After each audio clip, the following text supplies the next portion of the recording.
আন্দোলন তুলে নিয়েছে এবং সেখানে শিক্ষার্থীরা যে সড়ক অবরোধ করেছে সেটাও তুলে নিয়েছে। সে বিষয়ে জানাতে আমাদের সঙ্গে যুক্ত হয়েছেন সহকর্মী আরিফ হোসেন। আরিফ, জানতে চাচ্ছিলাম যে আন্দোলনরত শিক্ষার্থীরা তো একটা দীর্ঘ সময় সড়ক অবরোধ রেখেছিল, এখন কি অবস্থা দেখছেন এবং যান চলাচল স্বাভাবিক হয়েছে কিনা জানাবেন।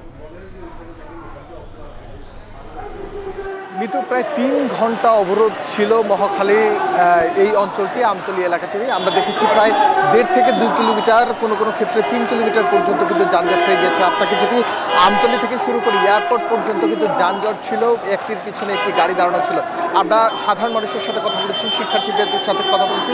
শিক্ষার্থীরা বলছে যে এই যে আন্দোলনটি তারা করছে এটি কিন্তু দেশের সব মানুষের জন্য, এটি শুধু তাদের ব্যক্তিগত আন্দোলন নয়, কারণ একটি বৈষম্যের বিরুদ্ধে তারা আন্দোলন করছে এবং এই যতক্ষণ পর্যন্ত পুরোপুরিভাবে কোটা তুলে নেওয়া না হবে, অর্থাৎ ৫ থেকে ১০% কোটা থাকতে পারে এমন দাবি তারা করছেন পিছিয়ে পড়া জনগোষ্ঠীর জন্য। তবে মুক্তিযোদ্ধার যে কোটার কথা বলছেন সেটিও থাকতে পারে, সেক্ষেত্রে হলো যে কত পার্সেন্ট পর্যন্ত থাকবে সেটি আলোচনার টেবিলেই সিদ্ধান্ত নেওয়া হবে এমনটা তারা জানিয়েছেন। তবে এখন পর্যন্ত কোটার যেই আন্দোলনটি আপনি দৃষ্টির পেছনে দেখতে পাচ্ছেন, তারা রাস্তার মাঝখানে দাঁড়িয়ে আছে, দুই পাশ থেকে কিন্তু গাড়ি চলছে।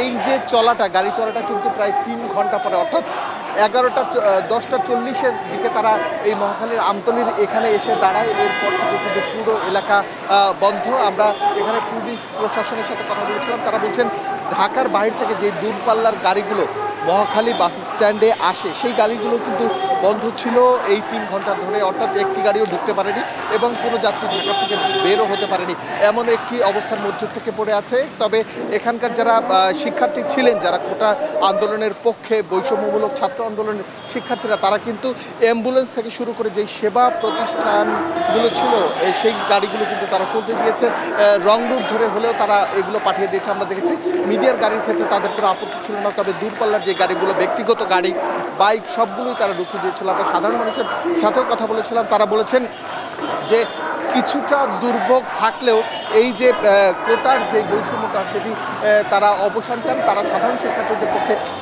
কোনো মানুষ একমত প্রকাশ করেছেন, আবার কেউ দুর্ভোগের কথাও বলছেন। মিতু, আমরা বাংলা ব্লকেট যেটা আজকে তৃতীয় দিনের মতো সকাল সন্ধ্যা এই কর্মসূচি গ্রহণ করেছে বৈষম্য বিরোধী